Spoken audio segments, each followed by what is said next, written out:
하자. 첫 번째, 물질 변화에서 에너지 흐름. 요거는 너희들 이번에 시험 친 부분에 그 맨 마지막 때는 있었죠. 화학 맨 마지막 중간 때. 화학 변화와 에너지, 화학 반응식과 에너지 추리. 그 내용 그거 고등 버전인데 거의 똑같거든요. 자, 봐봐. 기본적으로 시작이 어디냐 화면이.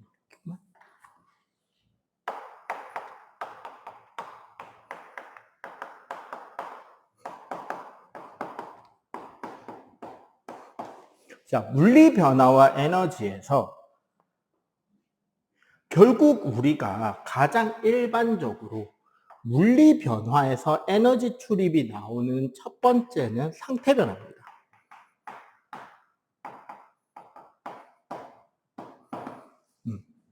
그 입자들이 가지는 고등과정 우리 통합과학에서 다루게 될 때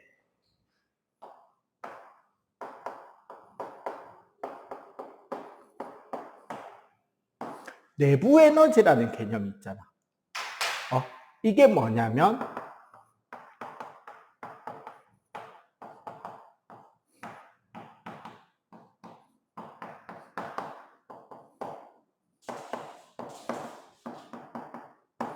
각 입자가 가지는 위치 에너지랑 운동 에너지의 총합인데 여기서 위치 에너지는 정확하게 말하면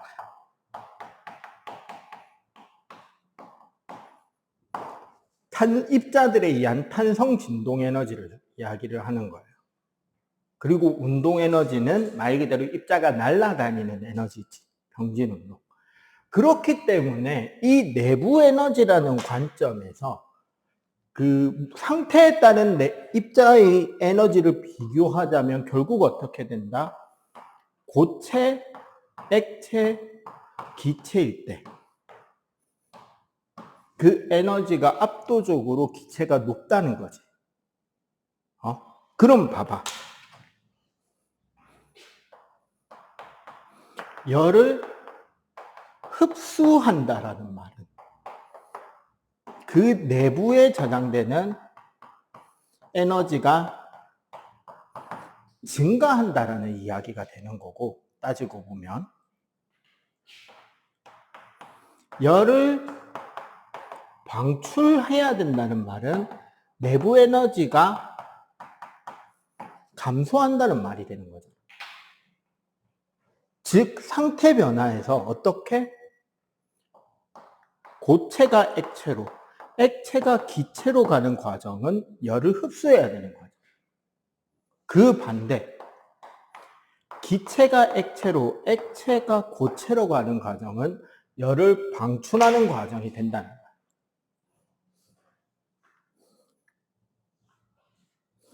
그래서 이 과정에서 이야기하는 게 요 위에 열 흡수 과정이 융해, 기화,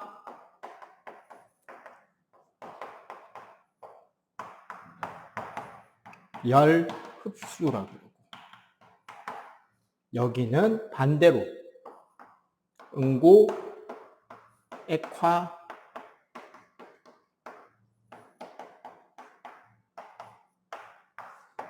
열 방출이라고 하는 거죠. 졸지 말고 배운 거라고 해도. 자, 그러면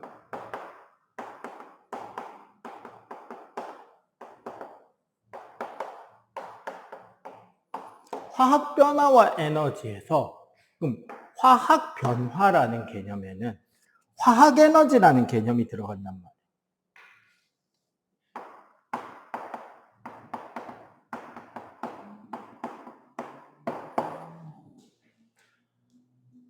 자, 화학 에너지란 뭐냐면 요걸 상관없어요.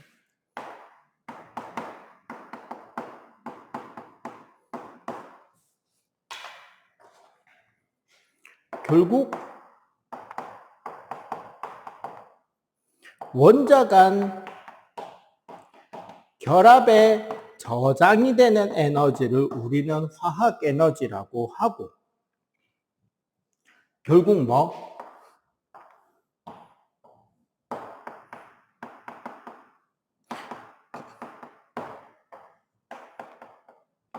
반응물의 에너지가 높고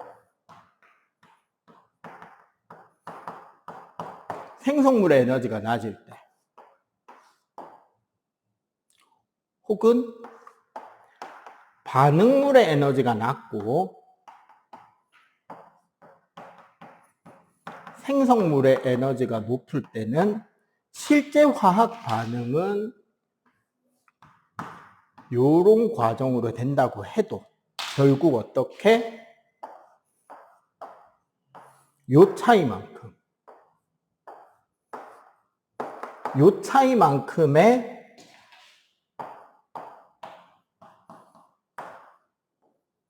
에너지 방출이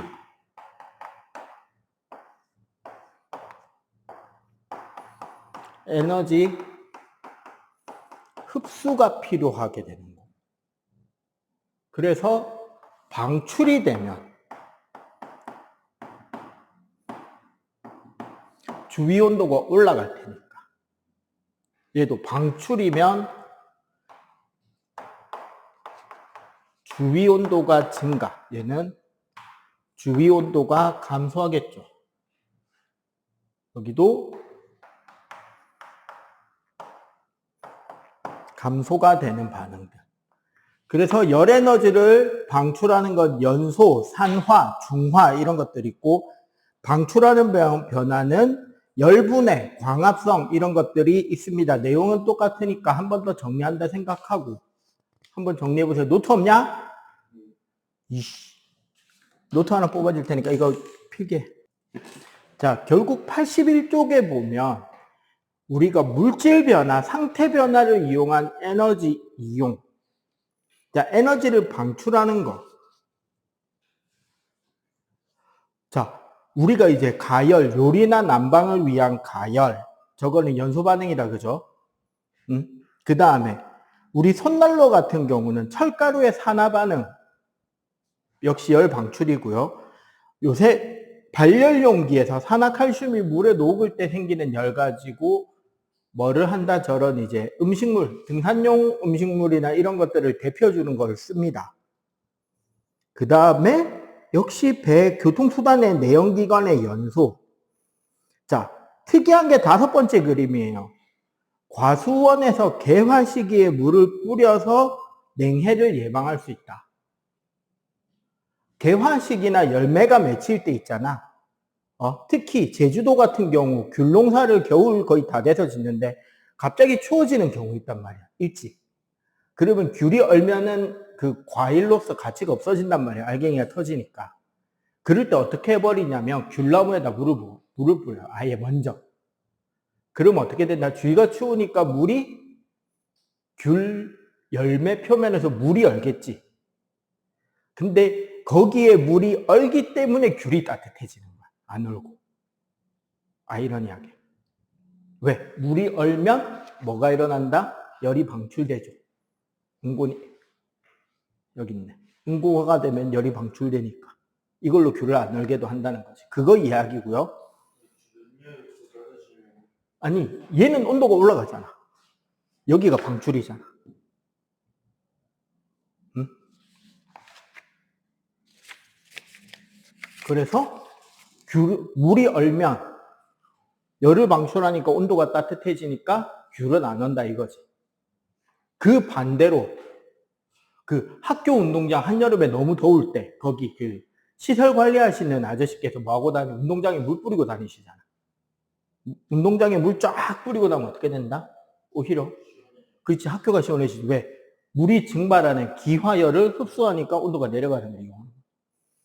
요런 것들. 그 다음에 저기 그 커피 전문점에서 라떼 칠 때 수증기를 뿜으면은 우유 안에다가 수증기가 물방울로 바뀔 거 아니야. 근데 그때 그 열 가지고 우유가 따뜻하게 데펴지는 거죠. 자, 그 반대는 우리 냉찜질팩. 그 다음에 베이킹 파우더의 열분해, 그 다음에 소화기로 그 전기 화재나 기름 화재를 할 때는 탄산수소 나트륨이 뿌려지게 돼 있어요. 왜? 기름 화재에 물 부으면 어떻게 돼? 더 커지잖아. 그래서 거기는 가루로 뭐가 뿌려지냐면 베이킹 소다가 뿌려져요. 근데 얘는 열을 흡수하면서 반응이 일어나고 반응이 되면 이산화탄소가 주위에 생기기 때문에 산소를 차단해 준단 말이야. 그걸로 불 끄는 거고, 그 다음에 에어컨이나 냉장고의 냉매 기화로 열을 흡수하는 거, 이거 기화기죠. 그 다음에 아이스팩 이런 것들, 드라이 아이스 이런 것들을 쓴다. 그리고 생명현상에서도 광합성과 세포호흡. 광합성은 뭐, 말 그대로 뭐예요?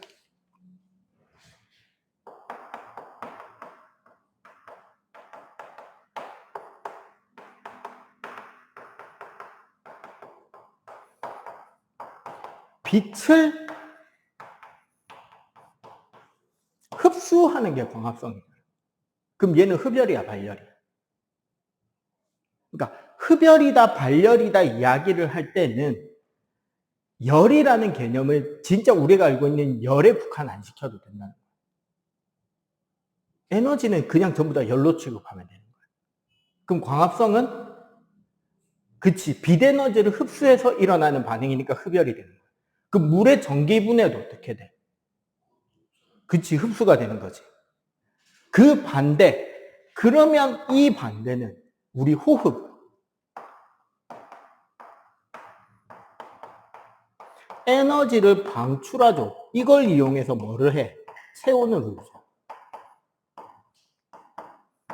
주위를 따뜻하게 하는 걸로 체온을 유지한다. 이렇게 연결이 된다는 거죠. 그 다음에 우리 지구에서도 물순환.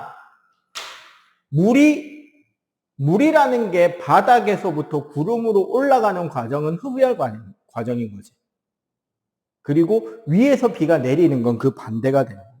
태풍 같은 경우도 따뜻한 열대 바다의 열 에너지를 흡수하고 그걸로 수증기를 만들어 가지고 상승기류를 생겨서 열 에너지를 방출하면서 커지는 거예요.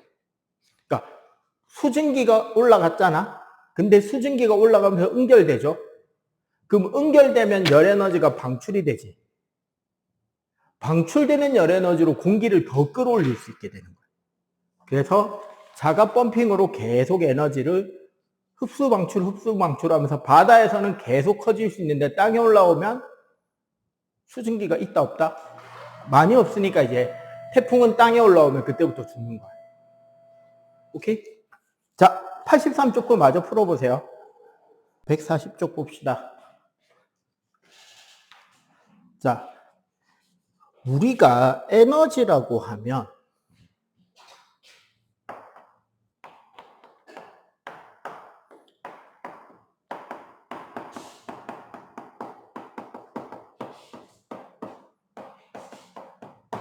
일을 할 수 있는 능력이라는 뜻이고요. 그래서 보면 우리가 이제 일이라는 것은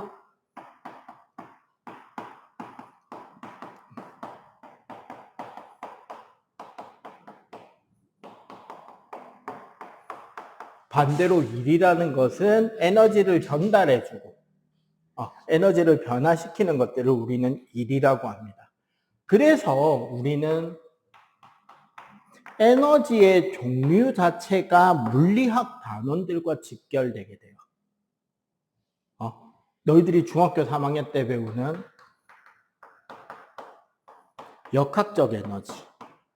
여기 이제 위치나 운동 에너지가 있게 되고 위치도 중력이냐 탄성력이냐 이렇게 연결이 될 거고 그거 말고 이제 열 에너지 온도나 상태 입자의 운동과 관련되는 에너지가 열 에너지 그 다음에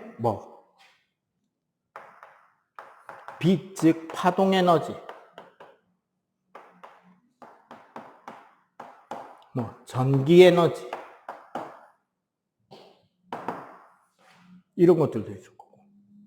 그 다음에 요렇게 따지면 이게 우리 물리 단원들이잖아. 물리학의 중등까지는 속하지 않았던 걸 이야기를 하자면 아까 우리 나왔던 화학에너지, 여기에 뭐가 포함된다? 우리 영양소가 가지고 있는 열량이 화학에너지예요. 그 다음에 고등학교 물리학, 고2 물리학부터 나오는 핵에너지.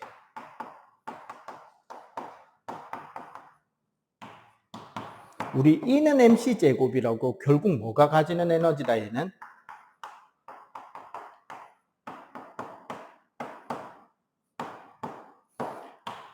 질량과 에너지의 변환이 관련이 있다라는 거에 대한 개념이에요. 예, 이런 식으로 하고, 특히 그리고 하나 더, 우리 지구계의 에너지에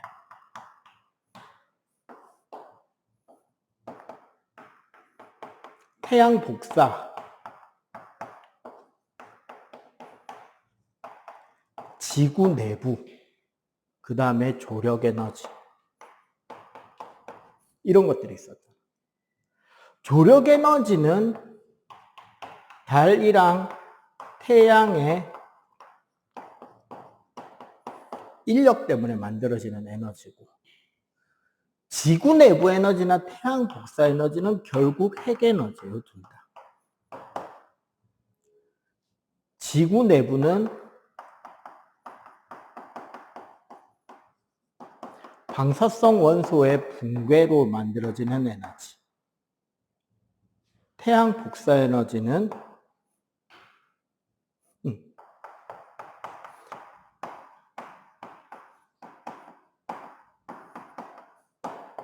수소핵융합에 의한 에너지. 결국 우리가 통과 제일 초반에 이야기했던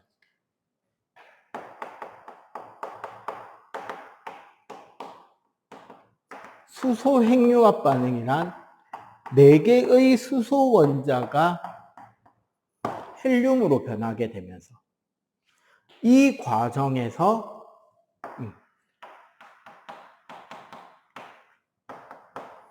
감소된 질량이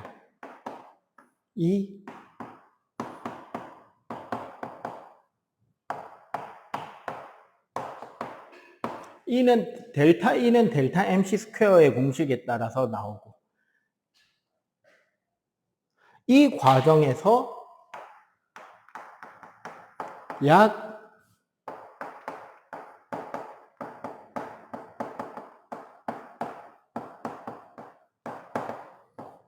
1% 조금 안 되는 질량이 에너지로 바뀌면서 그 에너지가 태양을 중심으로 온 우주로 흩어지게 되고, 실제로 거의 0.00000 몇 %도 안 되는 에너지가 지구에 도달하는데,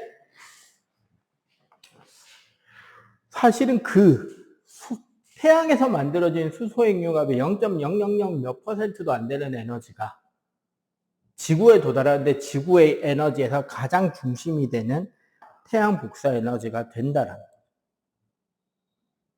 오케이? 요거를 1905년에 아인슈타인에 의해서 정리가 된 게 핵 에너지가 됩니다. 자, 다음 바닥 넘어가 보면, 자, 우리 지구에서, 여기 아까 이야기한 태양 에너지, 태양 복사 에너지로 바람이 부는 과정을 설명하자면, 자, 봐봐.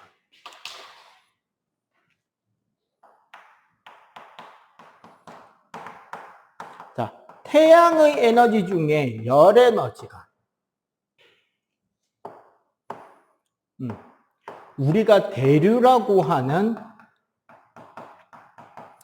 바람의 운동으로 바뀌고, 이게 대기와 해수의 운동을 일으키는 에너지가 된다는 거예요. 그 다음에 기상현상도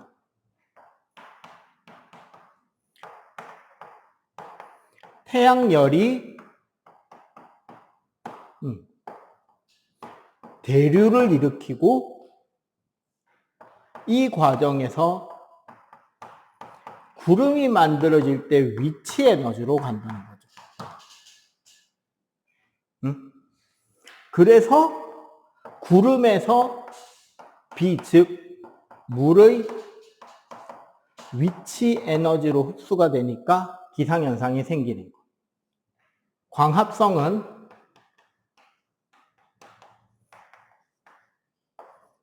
태양의 빛이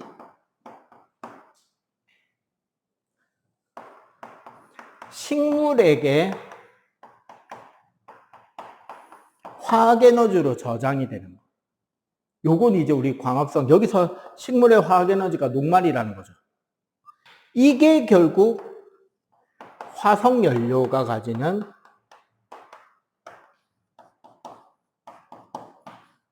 화학에너지로 갑니다. 태양광 발전은 바로 전기로 가는 거고, 그래서 우리 지구계의 대부분의 에너지는 이런 식으로 바뀌고, 그 밑에 표에 보면 어떻게 돼? 빛 에너지로, 열 에너지로 어떻게 전기를 만드는지에 대한 설명을 하고 있는 거죠. 결국 요즘에 뭐 RE 100이라는 하면서 이제 신재생 에너지가 관건인데 그 중에 상당수는 뭐다? 태양에서 온다는 거고, 이 태양의 순환에서 결국 태양의 에너지를 통해서 지구 생태계에서 물의 순환과 탄소 순환이 일어나게 되고 그것으로 우리 생태계의 중심 흐름이 잡힌다라는 개념입니다. 태양에 대한 간략한 설명이 한 칠판 했으니까 요거 칠판 필기하고 142쪽 빨리 한번 풀어보세요. 자, 봅시다. 자, 전자기 유도.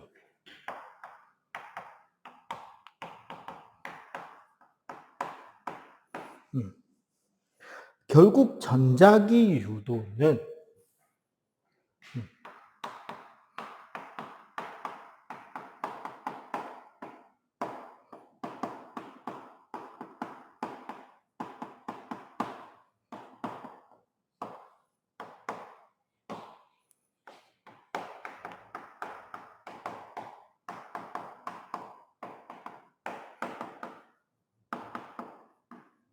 코일 부근에서 자기장의 변화가 일어나게 될 때 그 변화는 유도전류와 유도자기장이 생성이 된다는 거고, 이걸 에너지적 관점에서 보면 자기장을 변화시킨다는 말은 자석이나 코일의 운동 에너지가 무슨 에너지로 전환된다? 전기 에너지를 만들어낸다라는 이야기가 되는 겁니다. 자, 우리가 이제 이 과정에서 패러데이 법칙과 렌츠 법칙, 원래 고등과정은 패러데이 렌츠라고 다 배우고 우리 중학교 때 배우는 게 렌츠 법칙이에요.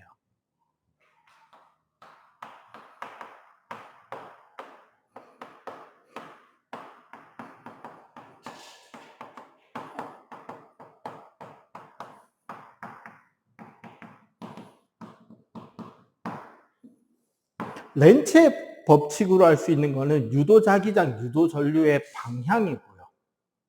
요거는 이제 이렇게 되는 거지.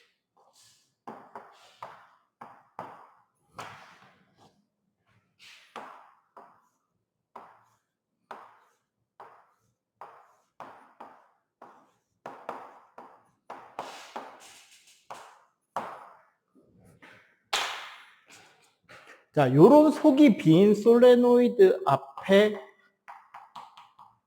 자석에 N극일 수도 있고 S극일 수도 있고, 얘가 접근할 수도 있고 멀리 나올 수도 있잖아, 자석이. 자, 요때 자석의 N극이면 요쪽 방향으로 자기장이 생기겠죠. S극이면 반대 방향 자기장이 생기는 거고, 이게 접근을 하면 그 자기장 변화가 강해지는 거, 멀어질 땐 그 자기장 변화가 약해지는 거지. 굳이 따지자면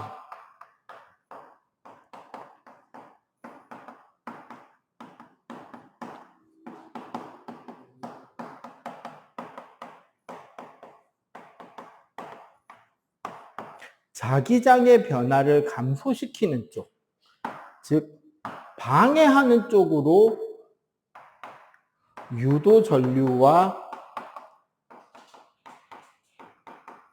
자기장이 생겨난다는 이야기고, 렌츠 법칙은 딱 요 뒤는 우리가 중학교 시험 대비할 때 설명해 주는 거 그대로인 거지.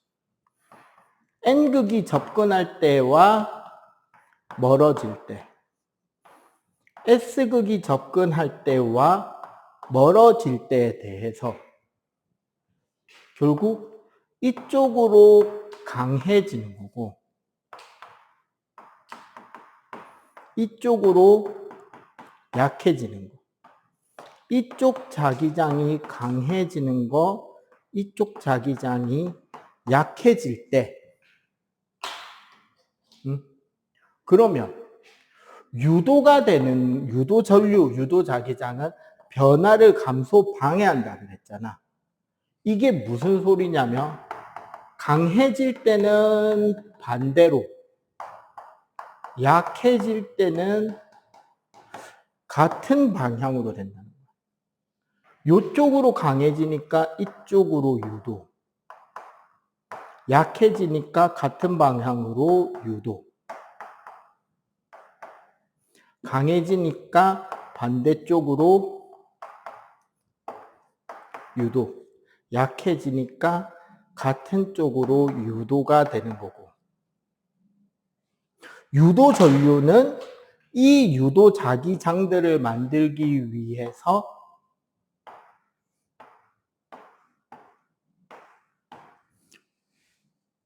요렇게, 이렇게, 이렇게, 이렇게 유도 전류가 흘러야 되는 거고.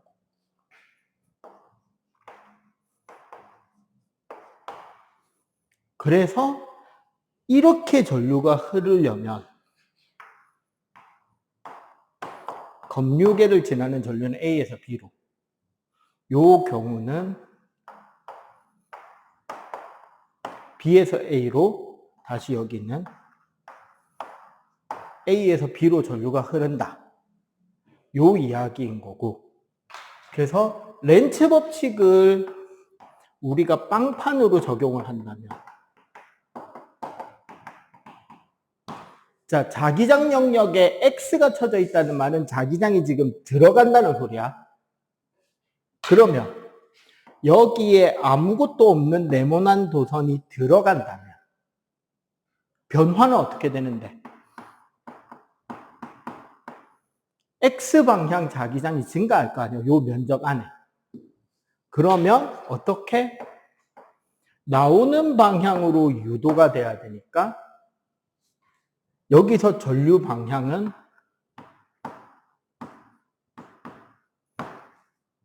요렇게 돌겠지, 전류가.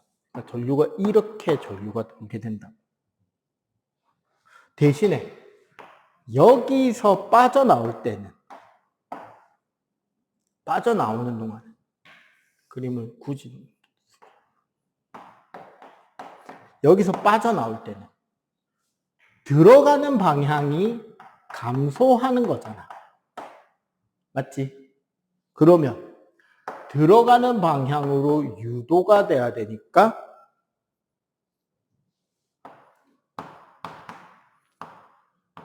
유도 전류는 시계 방향으로 흐르겠지.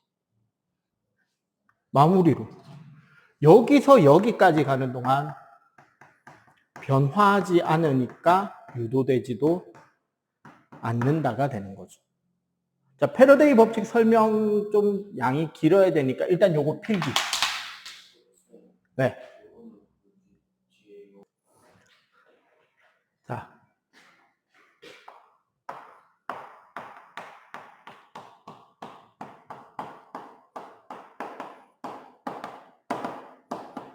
자, 패러데이 법칙. 자, 패러데이 법칙은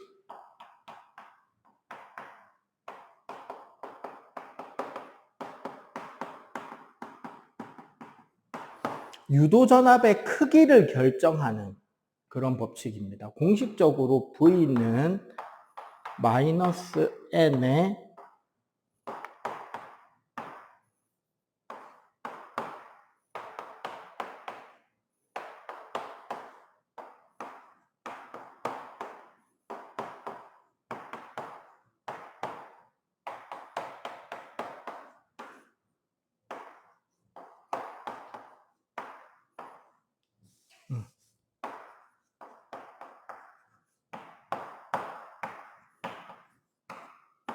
공식으로 이제 이렇게 정리가 되는데, 자, 설명을 하자면, 여기에 일단 요 마이너스는 반대쪽으로 생긴다. 아까 우리 렌츠 법칙에서 변화의 반대 방향으로 생긴다 그랬잖아.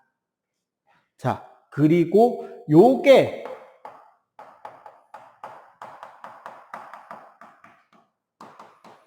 자기력선의 개수를 뜻하는 물리량인데, 거기에 요런 기호 자체가 시간당 변화를 의미하고, 여기에 감겨 있는 이 n은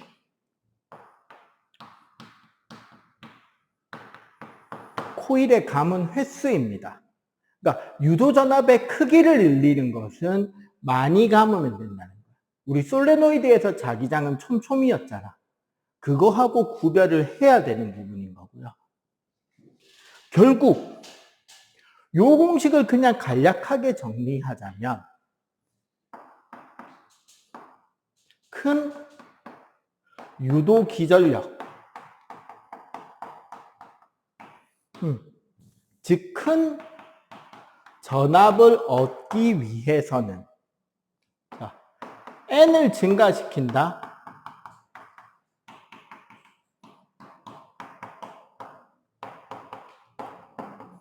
많이 감은 코일이 필요하고,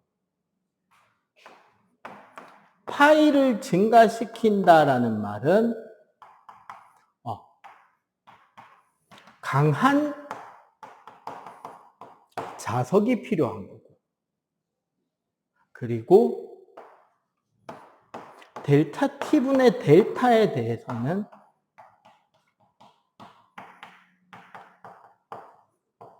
그 변화가 어떻게 돼야 된다? 빨라야 된다. 즉 많이 감은 코일에 강한 자석을 빠르게 움직이면 실제로 우리가 자석을 움직이는데 힘이 많이 든단 말이야. 결국 이 과정에서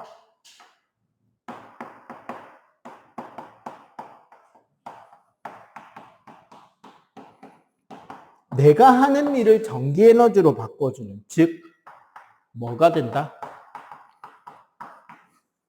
발전기가 되는 거고.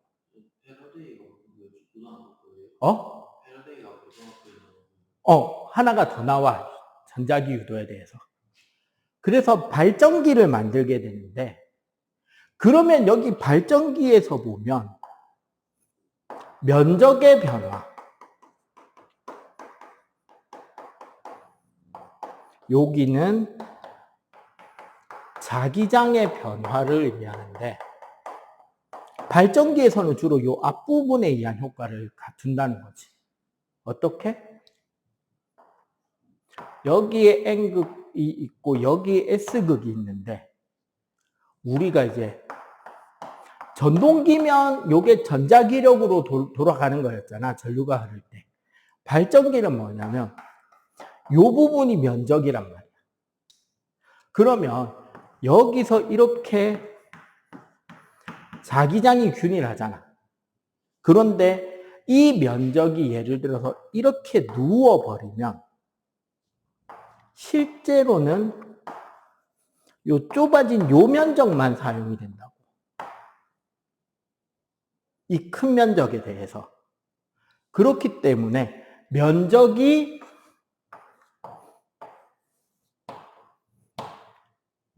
변할 때 그에 따라서 델타 t분의 델타가 되면 요거 기울기가 되는 거거든요. 따지고 보면. 요렇게 해서 델타 t분의 델타 S 그래프가 그려진단 말이야. 그리고 거기에 대해 어떻게?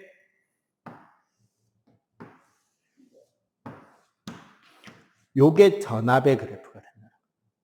그래서 자석 사이에 요 네모난 판때기를 빙글빙글 돌려주는 것만으로 이렇게 마이너스 플러스 마이너스로 왔다 갔다 하는 교류 전압을 만들어낼 수 있게 돼요.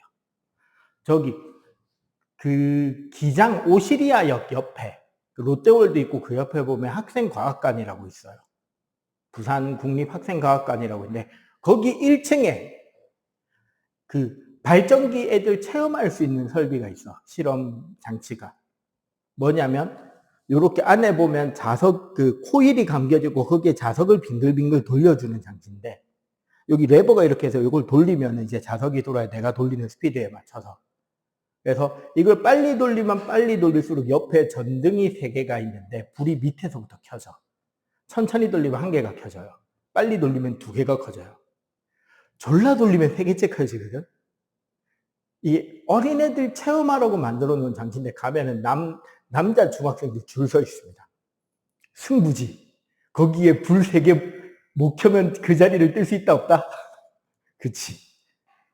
우리 자동차가 그러니까 결국 구조를 보면 뭐랑 비슷하게 보여요? 전동기랑 거의 똑같아 보이지.